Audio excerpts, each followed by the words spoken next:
আজকে আমরা চলে এসেছি একটা নতুন ভিডিও নিয়ে। আজকের ভিডিওটা বেশ মজার, কারণ আজ আমরা এসেছি কাঁচরাপাড়ার বিখ্যাত ফুচকা পাড়ায়। এখানটায় যত বাড়ি ঘর রয়েছে তার বেশিরভাগ বাসিন্দাই ফুচকা ব্যবসার সাথে জড়িত। আসুন আমরা একটু ঘুরে দেখে নিই।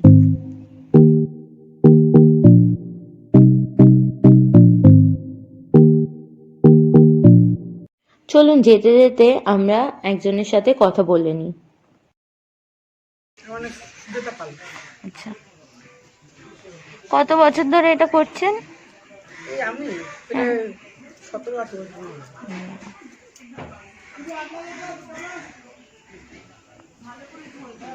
আচ্ছা, পাইকারি দিই না, পাইকারি আর বিয়ে বাড়ি বাজার ওগুলো ধরি। হ্যাঁ, বিয়ে বাড়ি বাজারটা নিই। পাইকারি আগে দিই, এখন অপারেশন করে আর পাইকারি এখন দিই, এখন দোকানেই মাল করি। এই দোকানগুলো খুলবে কখন থেকে? এইসব 4টের পরে। 4টের পরে।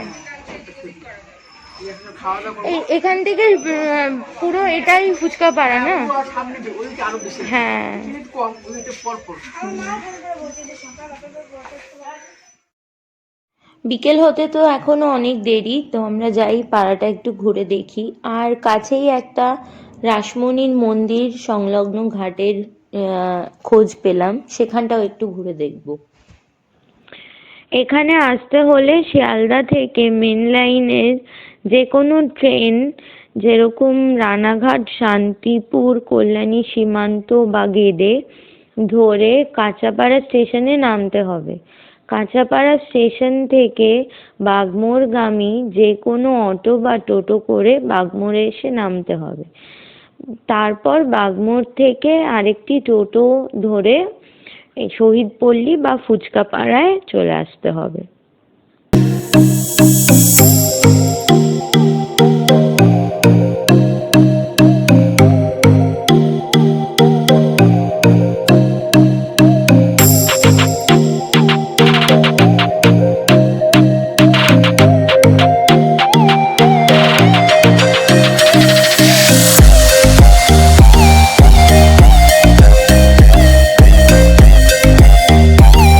এই যে এইবার আমরা রাসমণি ঘাটের দিকে যাচ্ছি, রাসমণি মন্দির ও ঘাট।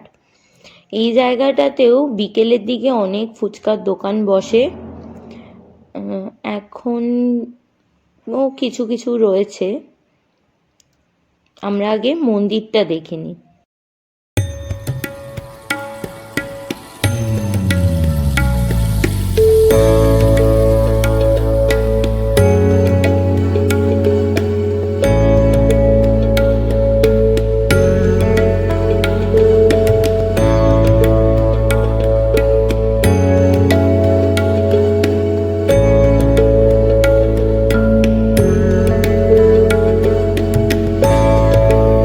বিকেলটা কাটানোর জন্য এক সুন্দর মনোরম পরিবেশ এই জায়গাটা, দারুণ লাগলো এসে।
বিকেল তো প্রায় হয়েই এসছে।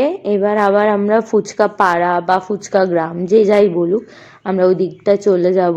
দেখতেই পাচ্ছেন প্রচুর দোকান খুলে গেছে ইতিমধ্যেই। চাইতে ইন্টারেস্টিং বিষয় এখানে ফুচকা খাওয়ার হলো, এখানে 10 টাকায় 12টা জল ফুচকা পাওয়া যায়। আর আপনি যদি শুকনো ফুচকা বাড়িতে নিয়ে যান 10 টাকার 15টা। সাথে চিকেন ফুচকা, চকলেট ফুচকা, বিভিন্ন ধরনের ফুচকা পাওয়া যায়। আর এখানকার প্রাইস রেঞ্জ সবকটা দোকানেই সেম। এই ছিল আমাদের ফুচকা পাড়া। কেমন লাগলো জানাবেন, আর এছাড়াও আপনারা যদি কিছু দেখতে চান কমেন্টে জানাবেন, আমরা চেষ্টা করব আপনাদের আবদার রাখার।